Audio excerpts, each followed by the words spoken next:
Selamat sore, kawan-kawan seiman. Ya, saya ingin menyampaikan visi Tuhan kepada saya, sehingga ada beberapa ayat yang nanti harus kita baca, sehingga ayat yang kita baca itu mendukung dengan visi yang saya dapatkan. Tapi sebelumnya, mari kita berdoa dan memuji Tuhan sedikit, ya.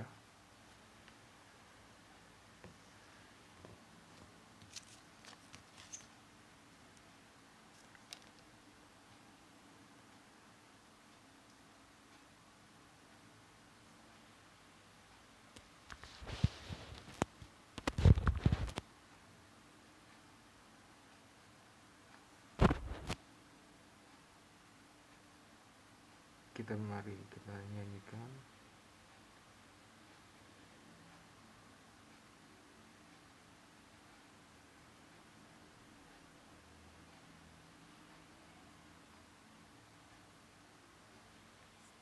Lagu Mengalirlah Kuasa Roh Kudus.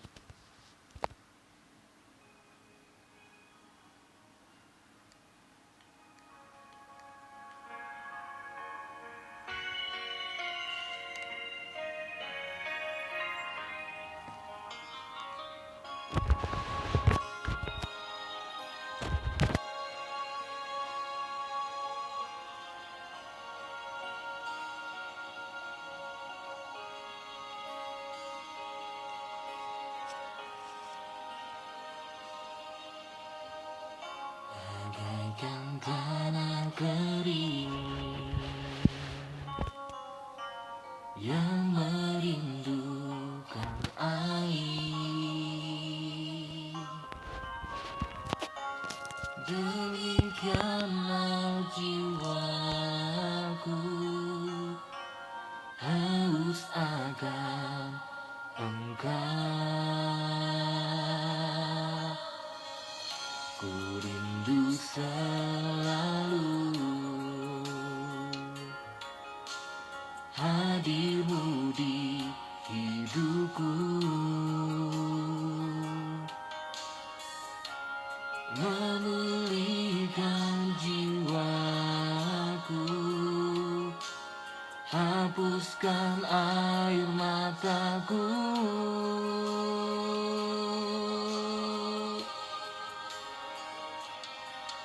Mengalirlah kuasa Roh Kudus, mengalirlah di tempat ini, mengalirlah, oh Roh Kudus, di hidupku.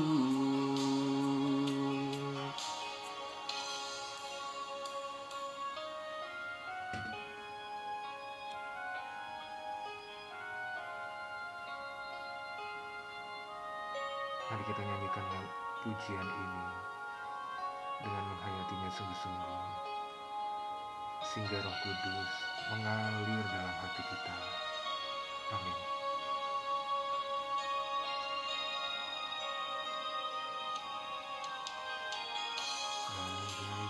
Selalu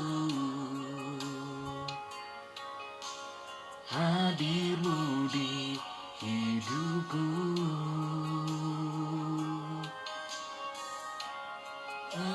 pulihkan jiwaku,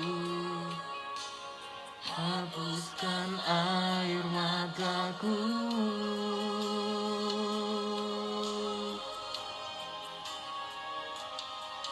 Mengalirlah di Roh Kudus, mengalirlah di tempat ini, mengalirlah, oh Roh Kudus, di hidupku.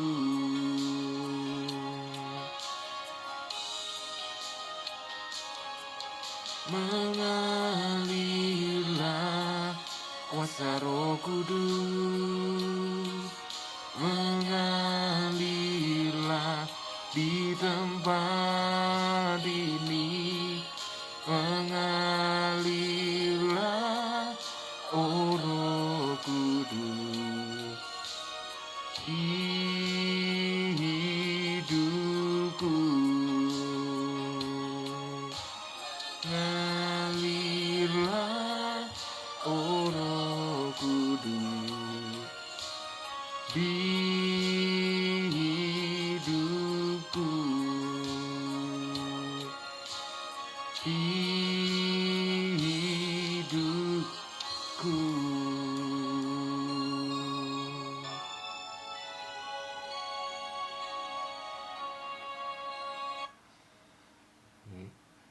Mari sama-sama kita berdoa.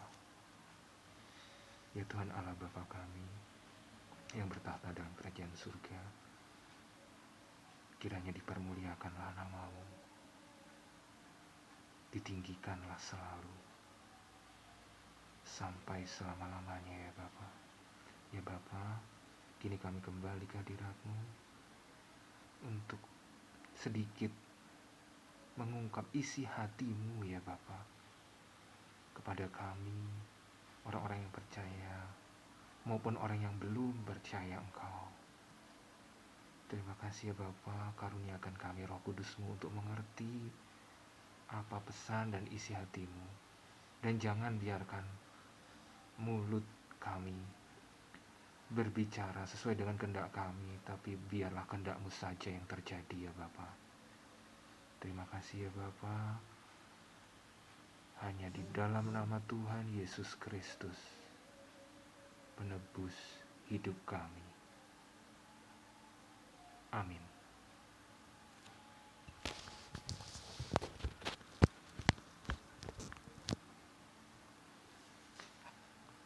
Oke, mari kita mulai dengan membaca kitab Amos 8 ayat 11.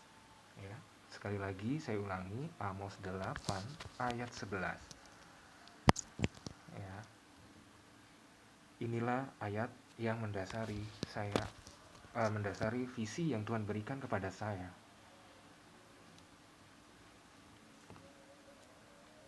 Judulnya adalah Lapar dan Haus. Sesungguhnya waktu akan datang. Demikianlah firman Tuhan Allah. Aku akan mengirimkan kelaparan ke negeri ini, bukan kelaparan akan makanan dan bukan kehausan akan air, melainkan akan mendengarkan firman Tuhan.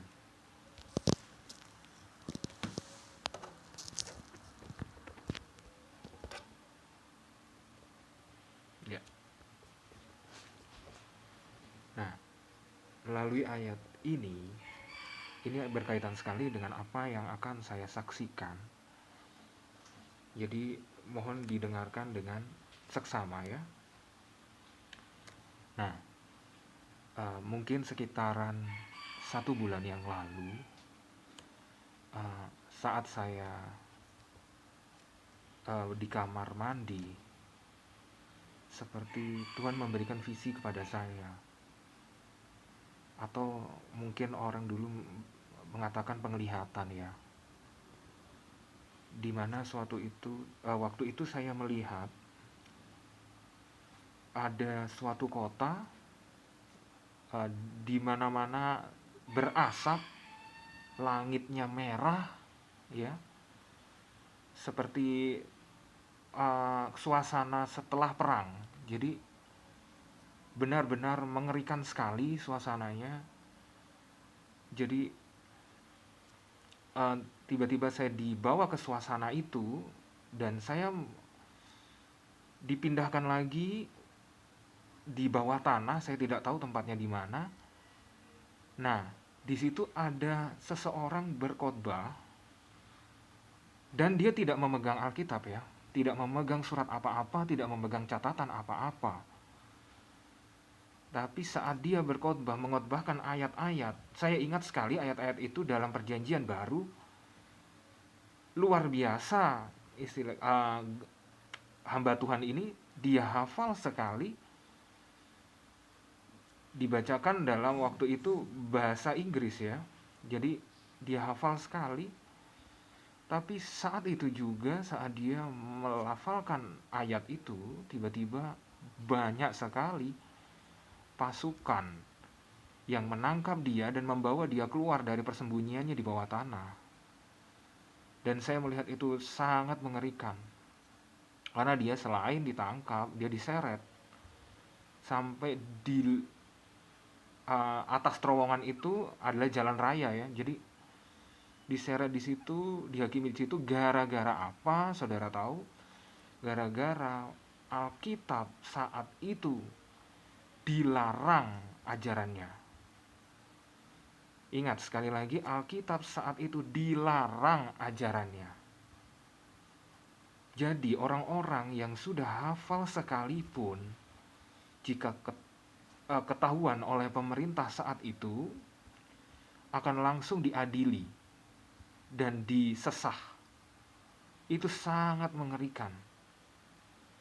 Saya lihat sungguh bukan pemandangan yang tenang atau indah ya, tapi mengerikan sekali. Karena itu istilahnya ini mungkin hari-hari terakhir ya. Ini mungkin hari-hari terakhir. Bagi kalian yang jarang membaca Alkitab atau tidak pernah membaca Alkitab, saya mohon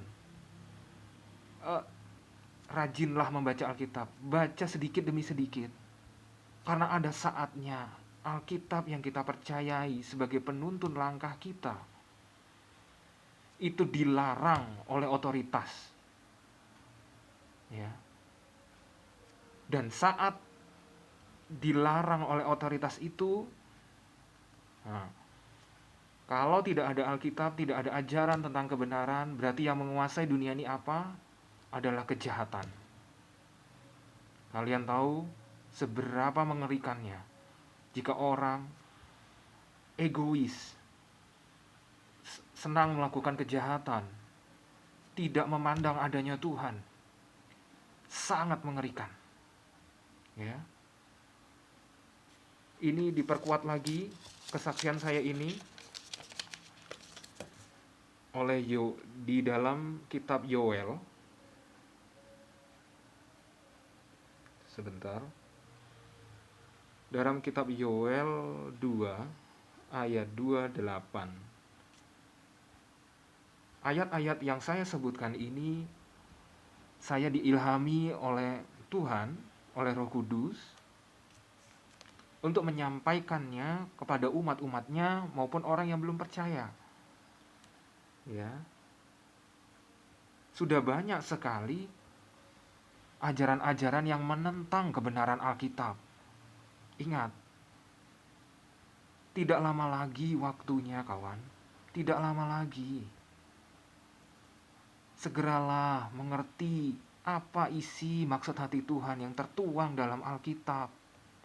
Tidak lama lagi, kawan. Ingat kata-kata saya. Dan video ini, kesaksian saya, bisa dialih bahasakan dalam bahasa apapun. Karena ini pesan dari Tuhan sendiri. Ya. Mari kita baca Yoel 2 ayat 28. Mari saya bacakan ya. Judulnya adalah Hari Tuhan.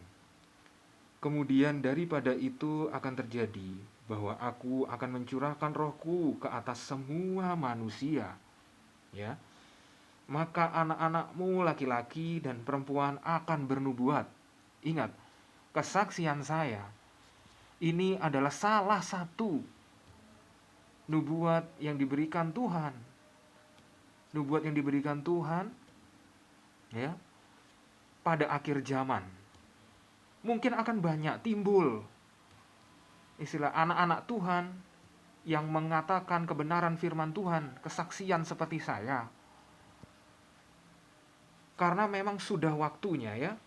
Saya baca kembali, kemudian pada hari itu akan terjadi bahwa aku akan mencurahkan rohku ke atas semua manusia. Semua. Ya, bukan orang yang percaya saja. tapi semua manusia, ya. Maka anak-anakmu laki-laki dan perempuan akan bernubuat, orang-orangmu yang tua akan mendapat mimpi, teruna-terunamu akan mendapat penglihatan-penglihatan. Ingat, ya. Jika ini terjadi, saya sudah ingatkan. Itu berarti sudah waktunya hari Tuhan. Ingat ya. Ini tidak main-main lagi. Ya. Lalu diperkuat lagi di dalam Matius 10 ayat 28. Matius 10 ayat 28, ya. Isinya adalah, mari saya bacakan ya. Dan janganlah kamu takut kepada mereka yang dapat membunuh tubuh, karena manusia bisa membunuh manusia, ya. Tetapi yang tidak berkuasa membunuh jiwa, ingat, manusia tidak sanggup membunuh jiwa.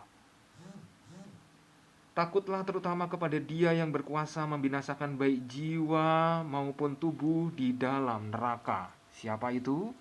Adalah Bapa kita di surga. Dia yang sanggup membinasakan jiwa maupun tubuh yang dikatakan dalam ayat tersebut.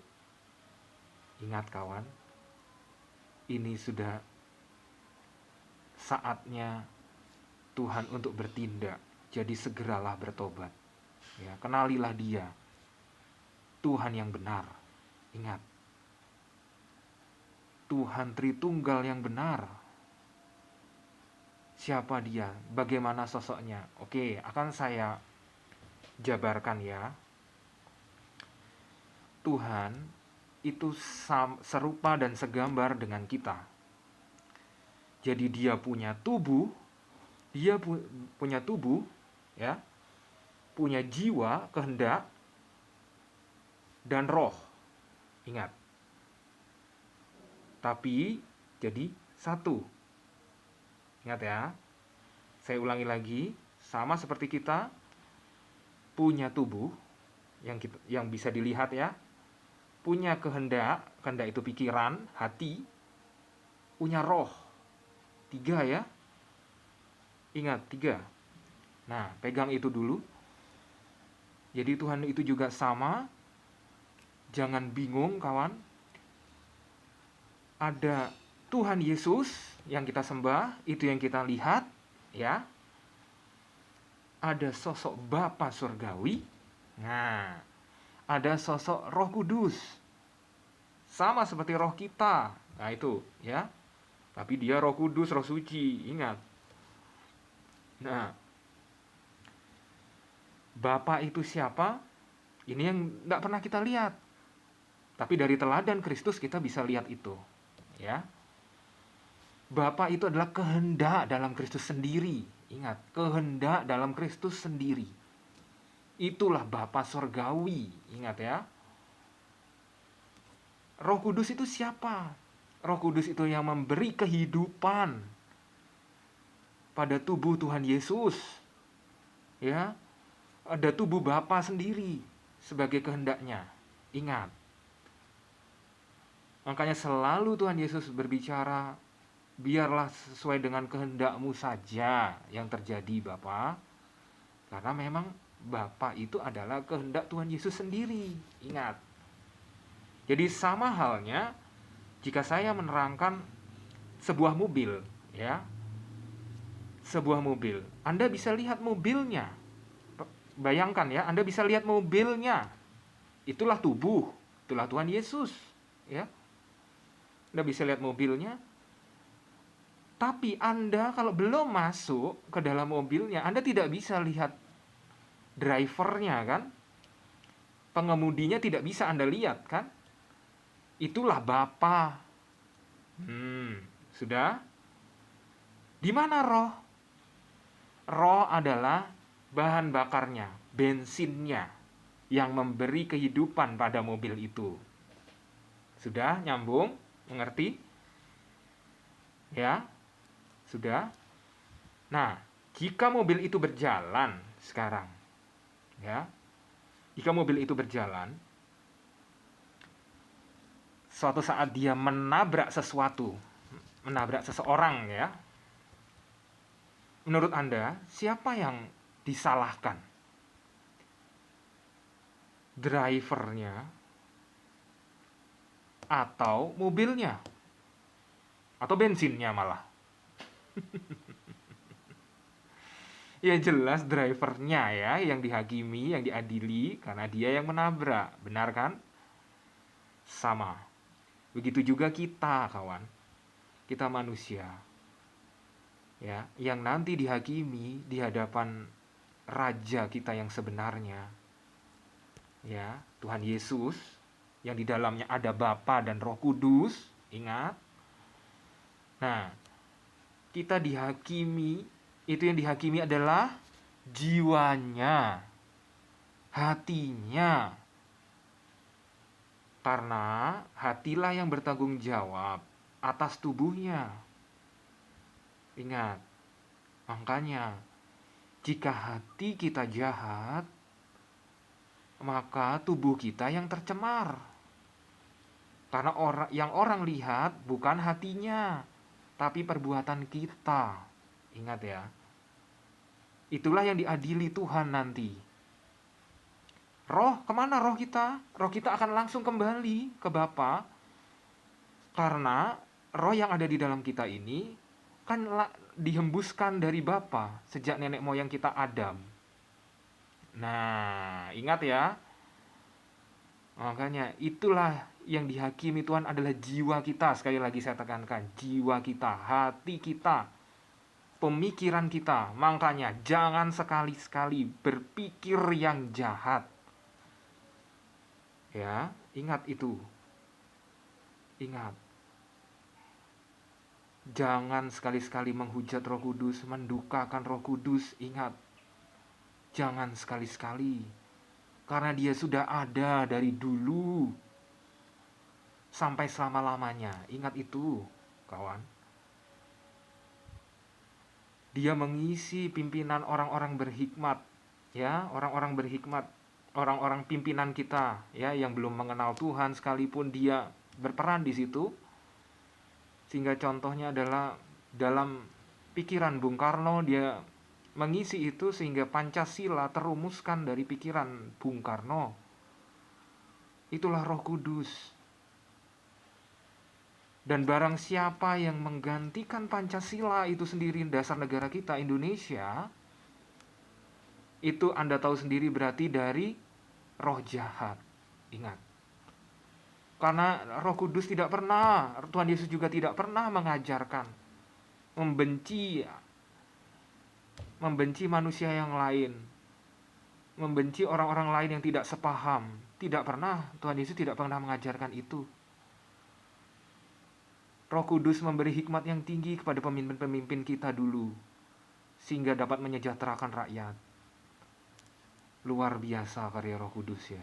Bahkan sebelum kita lahir, sebelum dunia dijadikan, dia sudah ada. Ingat, Tuhan Yesus pernah berkata, Akulah Alfa dan Omega. Maksudnya apa?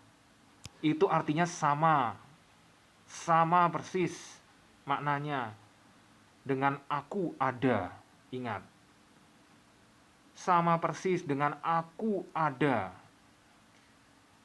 Berarti Tuhan Yesus mau berbicara saat itu, dia sendiri ini adalah, di dalam dirinya adalah Yahweh.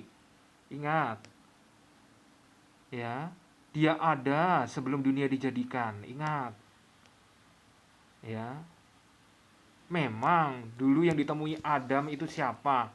Yang ditemui Adam, wujudnya, istilahnya menurut dugaan saya, itu ya Tuhan Yesus yang dilihat Adam saat itu. Tapi nama Tuhan Yesus belum ada, belum diceritakan saat itu. Nah, nanti mungkin kalau Anda ketemu sama Pak Adam, tanyakan siapa yang dia temui di taman yang mengenakan pakaian kulit binatangnya, siapa? Ya. Nah, Seperti itu. Jadi konsep tadi. Nah, sekarang adalah hidup di dalam Kristus, apa maksudnya? Nah, sama seperti kita tadi, kita akan pingin mengenal Bapa lebih dekat supaya kita masuk dalam rumahnya, benar kan? Nah, mobil ini mau kemana? Mobil ini tujuannya adalah balik ke rumah Bapa di surga ya. Nah, mobil ini kita harus masuki dulu ya, masuk dalam mobil itu. Nah, mobil tadi saya umpamakan seperti tubuh Tuhan Yesus, masuk dalam tubuh Tuhan Yesus dulu ya. Masuk dalam mobil itu, Anda duduk dulu.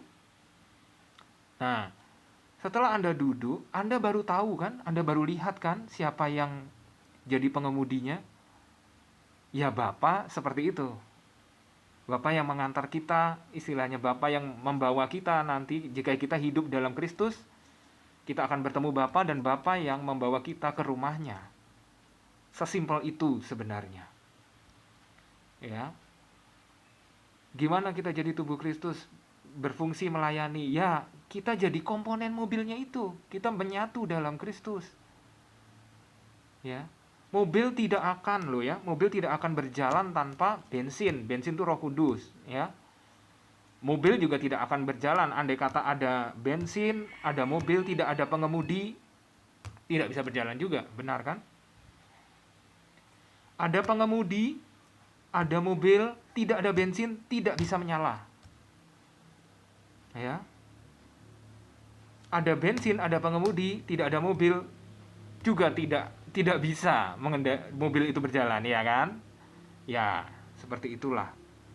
Mereka adalah satu, ya. Menjadi satu dalam satu kesatuan.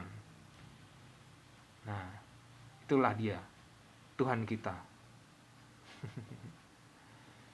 Ya, mohon kiranya apa yang saya sampaikan ini dapat dimengerti, renungkan baik-baik, karena sudah sedikit waktu lagi. Ya. Kedatangan Tuhan. Ya, kedatangan Tuhan itu dua ya. Ada yang mikro pribadi sifatnya ke diri kita masing-masing. Ada yang sifatnya universal, besar, makro. Jadi banyak orang lihat. Seperti itu. Ada dua ya. Ingat, yang mikro itu yang pertama Anda bertemu dengan Tuhan Yesus saat Anda mengikrarkan diri percaya kepada Tuhan Yesus Kristus sebagai Tuhan dan Juru Selamat. Itulah perjumpaan pertama. Yang kedua, saat Anda mati, Anda akan bertemu dengan Tuhan Yesus. Itu pasti. Itulah mikro ya, itulah yang terjadi dalam pribadi masing-masing. Ingat. Yang kedua adalah konsep makro. Sama seperti yang dikatakan malaikat saat Tuhan Yesus terangkat naik ke surga, begitulah dia akan turun. Nah, itu konsep makro. Ingat. Tapi ingat, Tuhan Yesus turun itu bukan sebagai penyelamat lagi, tetapi sebagai hakim atas semua orang di atas bumi. Ya. Yang sudah mati maupun yang masih hidup saat itu. Jadi hakim dia. Ya, ingat itu. Jadi ada dua konsep itu. Jadi jangan istilahnya nunggu kapan Tuhan Yesus datang, kapan Tuhan Yesus datang. Tidak. Tuhan Yesus pasti datang dan dia seperti pencuri, seperti kematian datang kepada manusia. Tidak tahu kapan kematian itu akan menghampiri manusia tersebut. Benar, itulah senyatanya. Ya, ingat. Ingat. Jangan main-main lagi dengan imanmu. Terima kasih sudah mendengarkan apa isi sedikit kesaksian saya. Kiranya kesaksian saya dapat memberkati iman kita semua, dapat memberi arti yang sebenarnya siapa Tuhan yang kita percaya. Ya. luar biasa Tuhan kita. Amin. Mari kita angkat suatu pujian.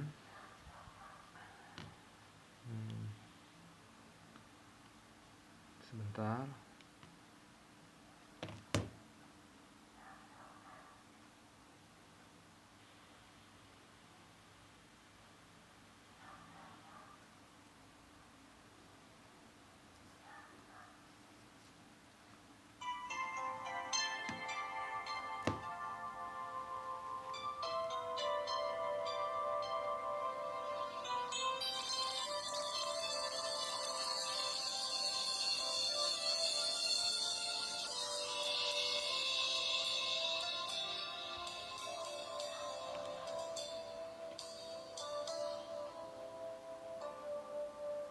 Ku datang ya Bapa dalam kerinduan, memandang keindahan-Mu. Ku berikan segalanya, semuanya yang ada. Ku ingin menyenangkan hati-Mu, oh Tuhan.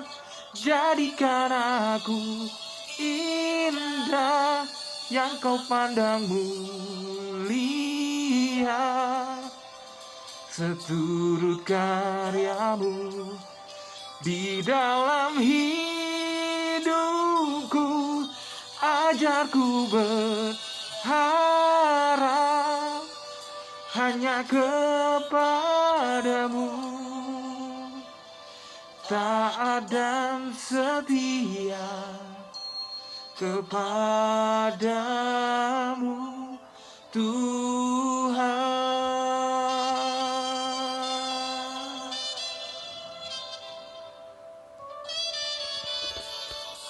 Ku datang ya Bapa dalam kerinduan, memandang keindahan-Mu. Ku berikan segalanya, semuanya yang ada. Ku ingin menyenangkan hati-Mu, oh Tuhan. Jadikan aku indah yang Kau pandang mulia, seturut karya-Mu di dalam hidupku. Ajarku berharap hanya kepadamu, taat dan setia kepadamu Tuhan.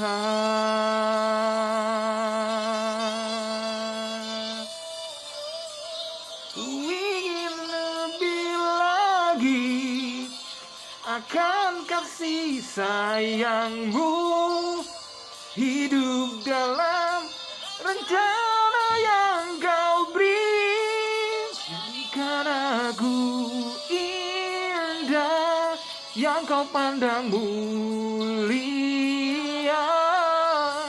seturut karya-Mu di dalam hidupku. Ajarku berharap hanya kepadamu,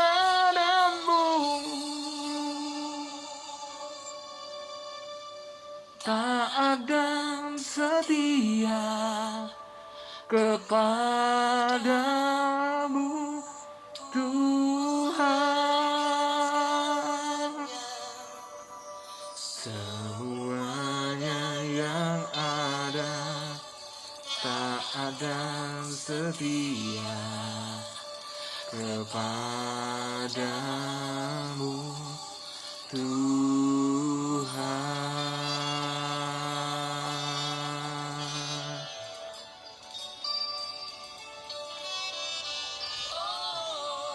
Ya, saya ingatkan sekali lagi, saya bukan seorang pengkhotbah, bukan orang yang pernah mengenyam ilmu teologi ya. Saya hanya tenaga kesehatan biasa. Tapi puji Tuhan, sungguh luar biasa Tuhan yang kita sembah. Dia yang mempercayakan nubuat tentang akhir zaman ini kepada saya, umatnya yang hina ini. Saya bukan siapa-siapa. Biarlah Tuhan yang besar dan dimuliakan. Amin. Jangan takut bersaksi, kawan. Jangan takut. Tuhan beserta kita. Amin. Mari kita berdoa.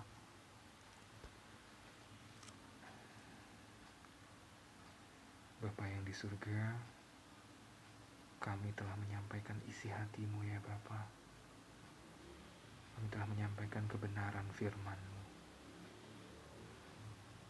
Kiranya Engkau hatimu dapat disenangkan dengan hal ini ya Bapa, sehingga kabar tentang nubuat-Mu ini dapat tersebar sampai seluruh dunia dengan cara yang sederhana ini ya Bapa. Ampuni kesalahan kami ya Bapa, kuduskanlah kami dari sehari ke sehari, sehingga saat Engkau datang kami dapat dinyatakan kudus dan dinyatakan pantas untuk masuk ke dalam rumah-Mu ya Bapa. Terima kasih ya Bapa. Sebentar lagi kami akan melanjutkan kegiatan kami. Kiranya Engkau menolong anak-anak-Mu, menolong anak-anak-Mu yang telah Kau berikan hikmat untuk bersaksi. Bangkitkan rohnya, kobarkan rohnya ya Bapa, supaya mereka berani bersaksi, mengatakan kebenaran firman-Mu. Terima kasih ya Bapa. Hanya di dalam nama Tuhan Yesus Kristus kami telah berdoa dan mengucap syukur.